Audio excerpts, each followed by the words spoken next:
Niining panahon nga ang putling ebanghelyo gihagit sa mga hiwi nga pagtulunan. Kinahanglan mubarog ang mga tinunan ni Kristo sa pagpakigbisog sa paglaban sa pagtuo nga makausa ug alang sa tanang panahon gihatag sa Dios ngadto sa iyang katawhan. Maoy hinungdan nga namugna kining tulumanon ang putling ebanghelyo. 30 minutos nga pagsabwag sa tinuod nga ebanghelyo kauban ni Pastor Jeremias Hangad. Ang putling ebanghelyo tulumanon nga gihatod kaninyo sa Unidos Community Bible Fellowship sa Unidos Plaridel, Misamis Occidental. Ang putling ebanghelyo, ang putling ebanghelyo, ang putling ebanghelyo.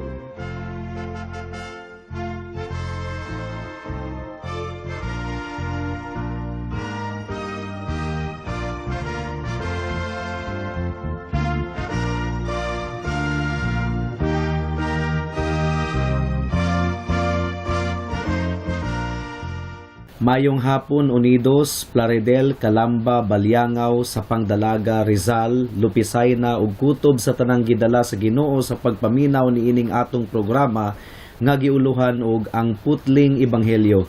Sa makausapa kini ang inyong igsuon og higala sa kahanginan si Pastor Jeremias Lauri Hangad sa Unidos Community Bible Fellowship, dinuyugan sa Iglesya nga nag-sponsor niining atong programa, ang Salitran Covenant Bible Church sa Barangay Salitran, Dakbayan sa Dasmariñas, probinsya sa Cavite.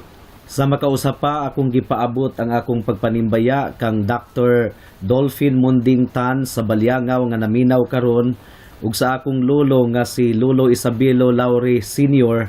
nga nagsaulog sa iyang birthday ni adtong miaging Sabado. Ang atong teksto ning takna sa kahaponon makita sa Mga Buhat Kapitulo 8, versikulo 4 hangtod sa 8. Ang giingon dire, mao nga ang tanang nagkatibulaag sa nagkalain-laing dapit nanangyaw sa pulong sa Dios. Si Felipe miadto sa syudad sa Samaria ug nagsugod sa pagmantala kang Kristo sa mga lumulupyo didto. Nagkahiusa ang mga tawo sa pagpamati sa tanang gipanulti ni Felipe tungod kay ilang nadungog ug nakita ang mga milagro nga iyang gihimo. Tungod kay sa kaso sa daghang mga tawo nga adunay hugaw nga mga espiritu, nagpanggula ang mga demonyo gikan kanila uban ang pagsyagit sa kusog nga mga tingog ug daghang mga paralitiko ug mga bakol ang nangaayo. Mao nga adunay dakong pagmaya sa maong syudad. Kining Buhat Kapitulo 8 girecord diri ang pinakaunang foreign missions o pagpanangyaw sa ebanghelyo sa nagkalain-laing dapit nga sa wala lang tuyuan nabuhat sa mga magtutuo ni Kristo nga nagkatibulaag gumikan sa dakong paglutos batok kanila didto sa Jerusalem. Nagtuo ko mga kahigalaan nga wala gayud nila tuyua kadtong ilang pagpanangyaw. Kay kung wala lang unta nahitabo ang dakong paglutos batok sa mga Kristohanon didto sa Jerusalem, nagpabilin pa unta gihapon sila didto. Apan ang plano ug katuyuan sa Dios dili gayud mabali. Ang ebanghelyo mahitungod sa grasya sa kaluwasan, pinaagi kang Kristo kinahanglan gayud nga masibya sa tibuok kalibutan. Ug mao kini ang hinungdan nganong gitakda sa Dios nga mahitabo kadtong dakong paglutos aron maaghat ang mga magtutuo sa pagtuman sa iyang plano nga masabwag ang ebanghelyo sa tanang dapit.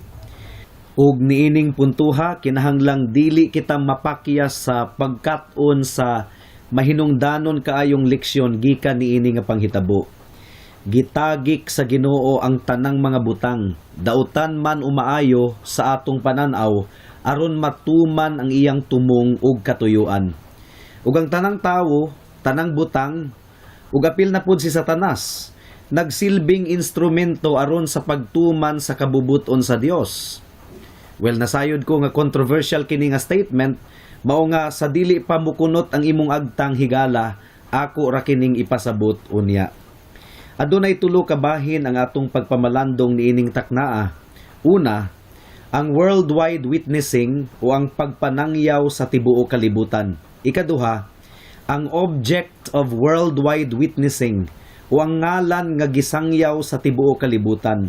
Ug ikatulo, ang outcome of worldwide witnessing o ang resulta sa pagpanangyaw sa tibuok kalibutan. Magampo una kita.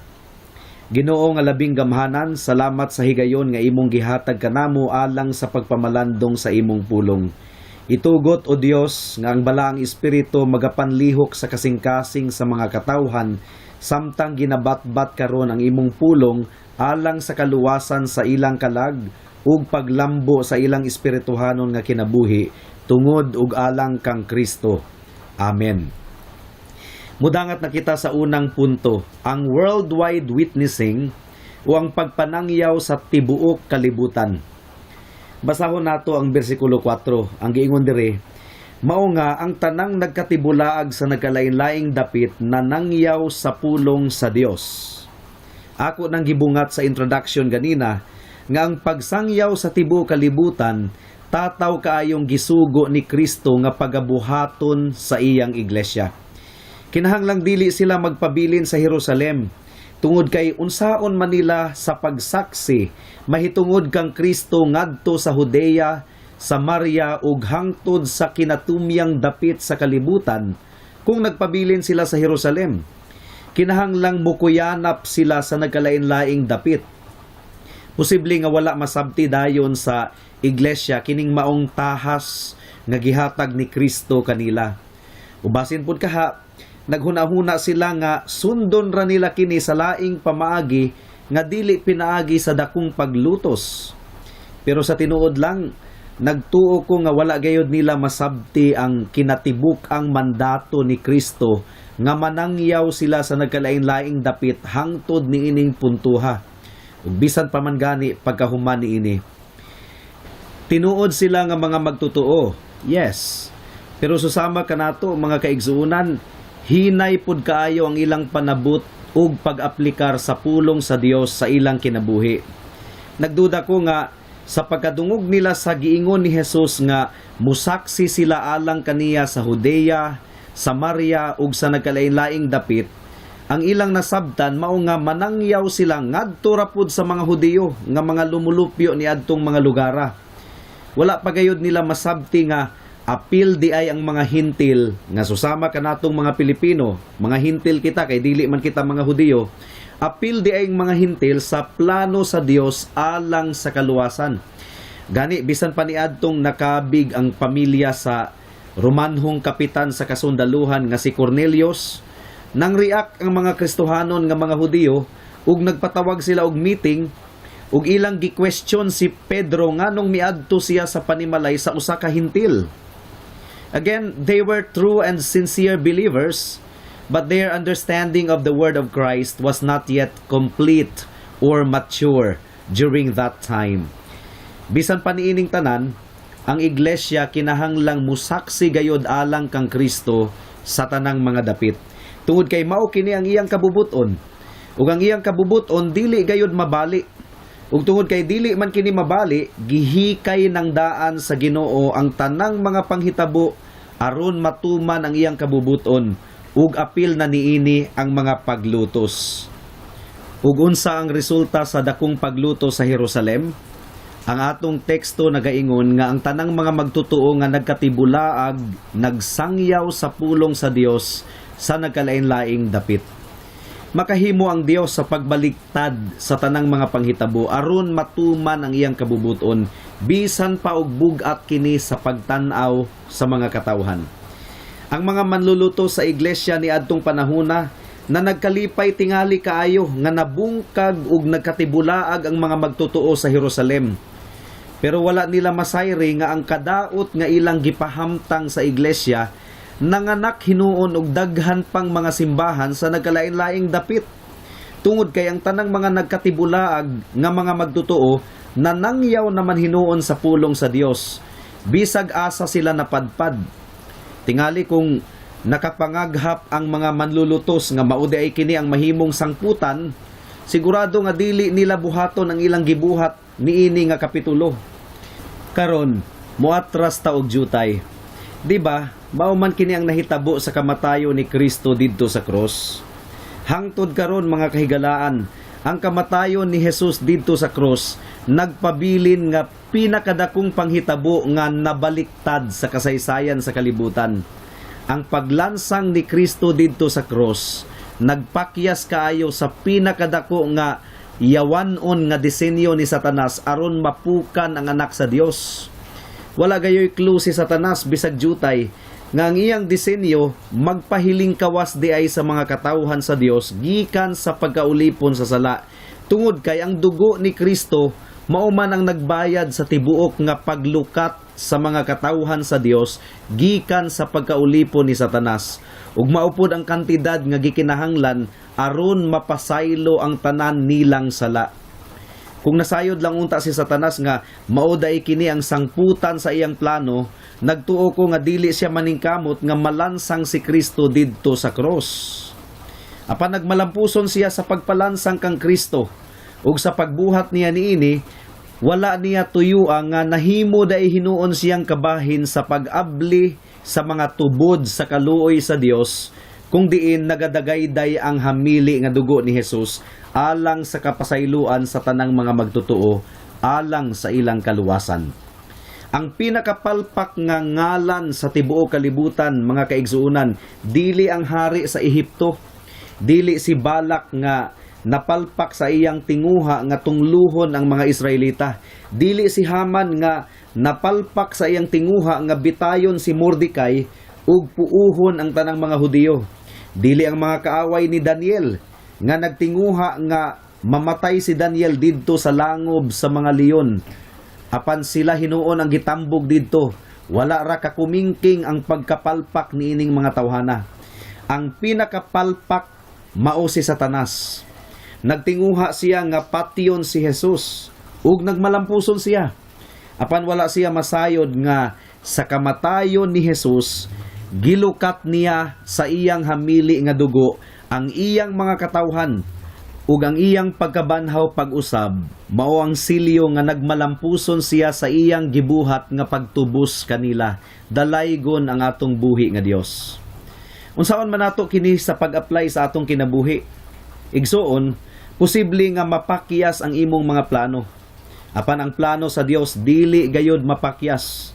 Ayaw og kaguol kung ang imong mga plano dili matuman tungod kay nagsaad ang Ginoo nga nagpanglihok siya sa tanang mga butang alang sa ikaayo sa iyang mga katawhan nga nahigugma kaniya ug gitawag niya sumala sa iyang kabubuton. Mao kanay giingon sa Roma kapitulo 8 bersikulo 28. Yes, aduna kay plano. Apan ang plano sa Dios maoy mopatigbabaw. Ug ang kabubuton sa Dios mao gayud ang matuman. Ayaw pangluod sa Ginoo kung ang imong gipangayo wala matuman, tungod kay mas manggialamon siya kay kanimo. Sa insaktong panahon, masabtan ra unya nimo ang tanan. Samtang dili patinaw kanimo ang mga panghitabo, ayaw og lunga sa imong pagtutok ug pagsalig kaniya nga gamhanan kayong nagpanglihok sa tanang mga butang. Niining puntuha mga kaigsuunan, buot kong masayra ninyo ang kalainan sa tinagong kabubuton sa Dios ug sa gipadayag nga kabubuton niya. Unsa maning tinagong kabubuton ug gipadayag nga kabubuton niya?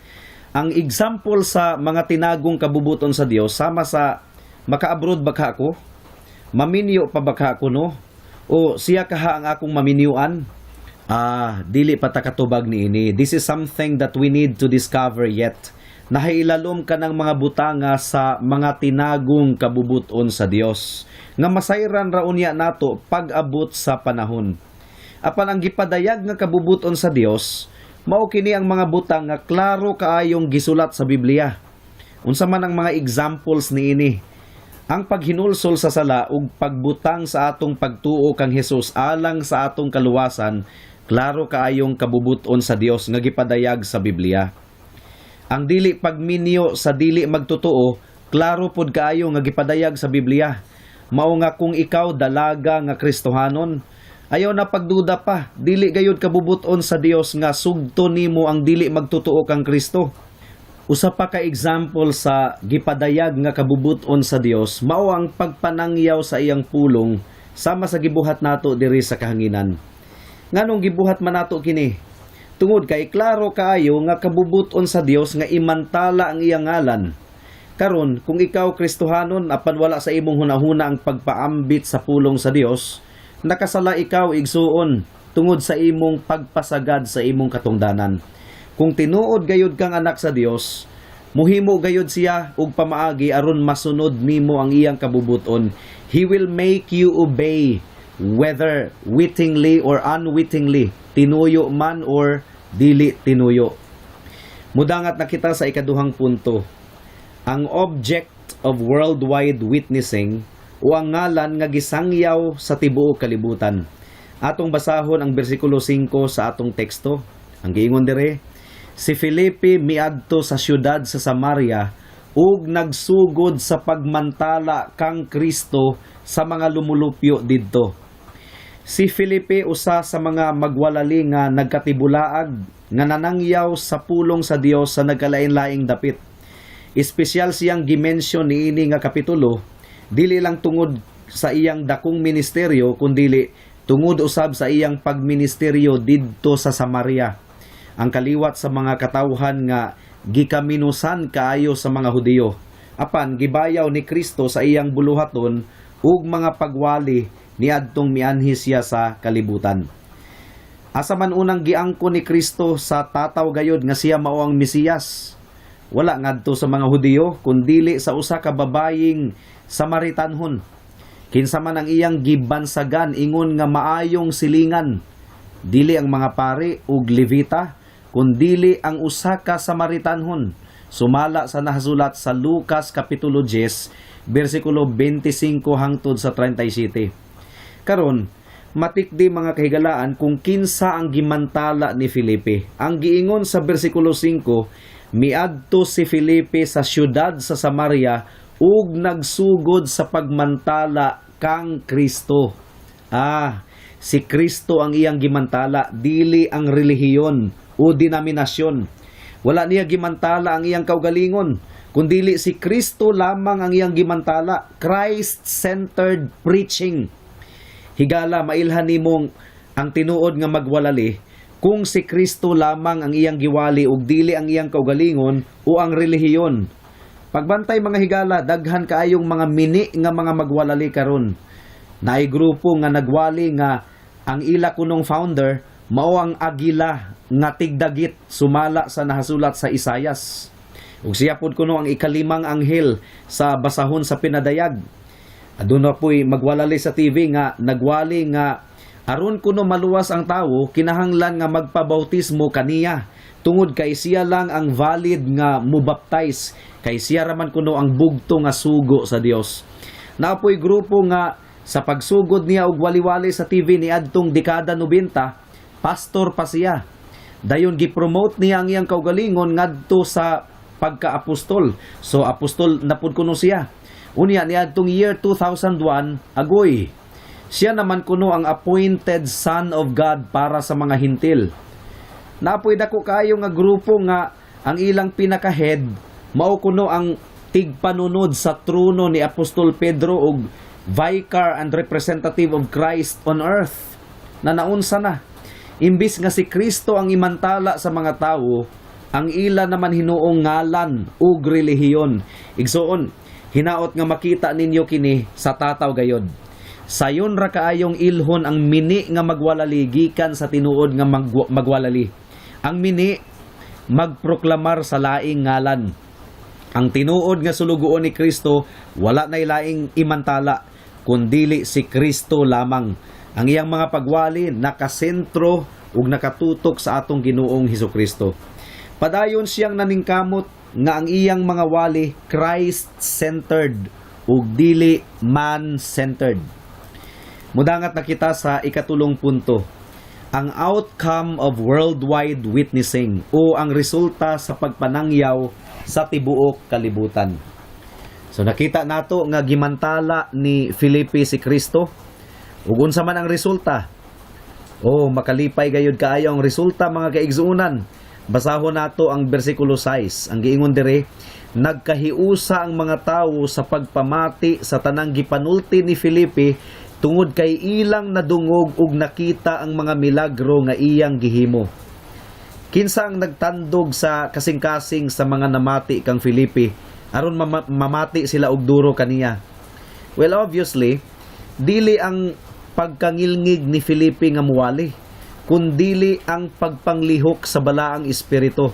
Sa walay duda, mga kahigalaan, daghan pod ang mga naagda sa pagpaminaw kang Filipi gumikan sa mga milagro nga iyang gihimo. Apan pwede pod baya nga ilang tamayon kadto nga mga milagro ingon nga milagro nga gikan kang Satanas, sama sa giingon sa mga Pariseyo nga si Kristo kuno nagpalayas og mga yawa pinaagi sa gahom ni Beelzebub o ni Satanas. Kung gibuhat nila kadto kang Hesus, dili layo nga mabuhat pud unta to nila kang Filipi. Apan walay nakasulat sa atong teksto nga mao kadto ang ilang gibuhat. Sa grasya sa Ginoo, kun doon na may naghuna-huna ni adto, gipugngan sila sa pagbuhat sa ingon. Hinaot nga ihatag usab sa Dios kanato ang susamang gahom sa atong pagmantala kang Kristo sa tanang mga katawhan. Apan unsa kahakon ang reaksyon sa mga tawo sa pagwali ni Filipi baliktad sa nahitabo diri sa Buhat kapitulo 8. What if kung ang ilang reaksyon pareho sa reaksyon sa mga tawo sa Barangay Saray sa Iligan City sa una nga nagbugal-bugal kanako samtang nagwali ko sa vigil sa patay? Igsuon, naapoy mga nakarecord sa Biblia nga susamang panghitabo nga gibugal-bugalan ang magwalali sa pulong sa Ginoo. Pero kung mo-focus lang kita sa pagmantala kang Kristo ug kang Kristo lamang, nagsaad ang Dios nga ang atong mga pagpangabudlay alang kaniya dili gayod makawang. Kanang mga bugal-bugalon naa naman na sila kanunay. Pero kung Christ-centered lang yun ang pagwali, aduna gayod kini maayong bunga. Atong basahon ang bersikulo 7. Tungod kay sa kaso sa daghang mga tawo nga adunay hugaw nga mga espiritu, nagpanggula ang mga demonyo gikan kanila uban ang pagsyagit sa kusog nga mga tingog ug daghang mga paralitiko ug mga bakol nga nangaayo. Mga higala, ang mga milagro nga gibuhat ni Filipi, mga kopya ra kadto sa mga milagro ni Hesukristo, tungod kay tinuod gayod nga pinaagi sa gahom ni Hesukristo nga nabanhaw gikan sa mga patay gibuhat kadtong tanan ni Filipi. Sama kang Kristo, nagpalayas pud og mga yawa si Filipi ug migula sila gikan sa lawas sa ilang mga biktima uban ang panagsyagit sa hakusog nga tingog. Sama kang Kristo, nag-ayo pud siya og mga paralitiko ug mga bakol. Now, I'm not saying nga ang tanang mga Christians ni ining atong panahon karon kinahanglan nga magbuhat og milagro aron mahimong mga katuuhan nga mga saksi ni Kristo. Ang atong panahon karon dili na panahon sa mga milagro tungod kay nakumpleto naman ang Biblia. Wala nay gitawag nga direct revelation. Apan ang tanang magwalali kinahanglang magwali mahitungod sa milagro sa bag-ong pagkatawo ingon nga importanteng butang nga mahitabo sa usa ka tawo aron siya makasulod sa gingharian sa Dios. Unsa may giingon ni Jesus sa Juan kapitulo 3 bersikulo 3? Ang giingon diri, kinahanglang matawo ikaw pag-usab. You must be born again. Ang buti pasabot ni ining born again mga kahigalaan, dili relihiyon kundili ang patay nga kalag sa tawo kinahanglang mabuhi pag-usab. Karon unsa may ilhanan nga patay ang kalag sa usa ka tawo? Simple lang. Wala siya kalipay og paghigugma sa tanang mga butang nga langit nun. Nagkinabuhi siya nga walay Dios ug ang pagsimba ug pagampo iyang gidumilian sa tanang higayon. Sa laktod nga pagkaistorya, ang iyang kasing-kasing walay pagpitik alang sa Dios. Patay. He must be born again. Ug dili ang pastor ang makahimo niini, kundili ang balaang espiritu lamang. Karon kadtong mga milagro nga gihimo ni Filipi, dili baya to sekreto. Nakita kadtong tanan sa mga katawhan.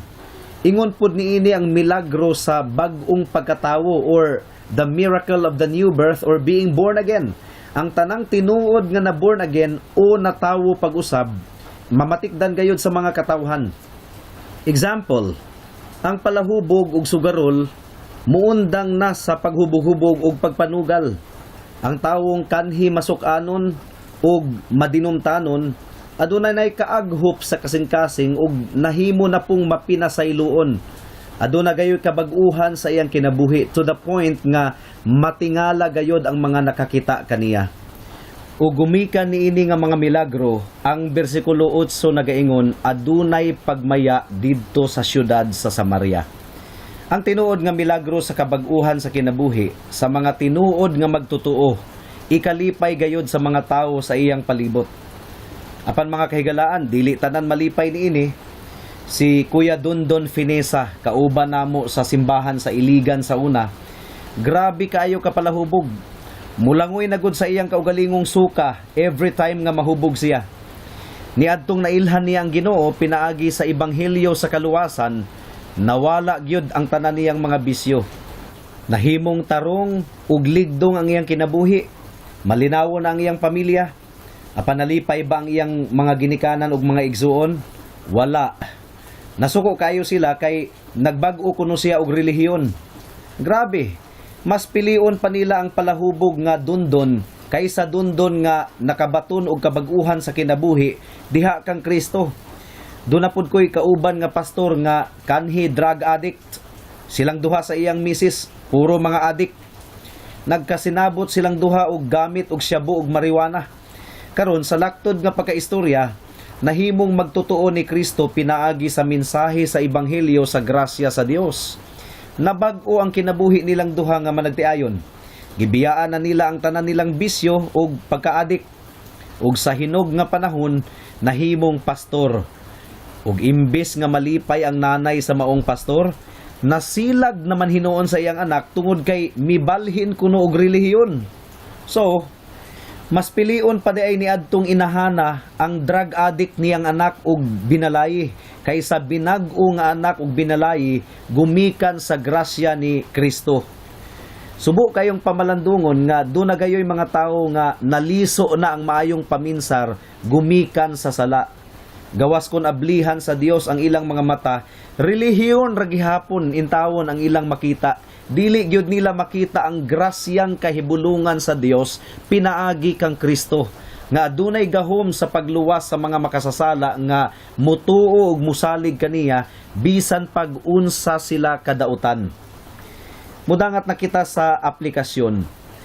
Alang sa mga magtotoo, hinumdumi ninyo nga nakigbato kanato ang kugihan kaayo nga kaaway, si Satanas. Naara og panghilabot ug pangatake sa mga katawhan sa Dios. Igsuon tutok ug padayon sa Ginoo. After all, dili mabali ni Satanas ang kabubuton sa Dios. Kanunayng palpak si Satanas. Ang iyang pagpanglihok limitado lamang sa igatugot sa Dios kaniya. Mas labaw ang gamhanan ang atong Ginoo. Ayaw og karatol kun bugat ang mga panghitabo, padayon og salig sa atong Dios. Hinaot nga magmakugihon ikaw igsuon sa pagsaksi sa atong Ginoo. Kung ang imong bana o asawa dili magtotoo, padayon og pakigambit sa pulong sa Dios ngadto kaniya. Adunay tahas nga gihatag si Kristo kanato nga ato siyang imantala sa tanang dapit. Alang sa mga higala nato nga wala pa kang Kristo, kung nabugatan ikaw sa imong sala ug nakita nimo nga wala nagayod kay paglaom pa, dangop kang Kristo higala. Bisag unsa pa kaitom sa imong sala, makahimo ang Dios sa paghinlo niini. Namatay si Jesus didto sa krus, iyang giula ang iyang dugo aron mahugasan ang tanang sala sa tanang musalig kaniya. Ug nabanhaw siya pag-usab aron sa pagpamatuod nga nabayra na gayud niya ang tanang silot sa sala. Andam si Jesus nga mohatag og kagawasan nimo higala. Gikan sa pagkaulipon sa sala, nagsaad siya nga ang tanang mudangup kaniya dili gayud niya isalikway. Unsa pa may imong gipaabot pa, duol kang Jesus karon na kay basig unya ulahi na ang tanan. Hangtod dinhi lang kita taman sa atong pagtuon karong taknaa tungod kay wala na kitay oras pa.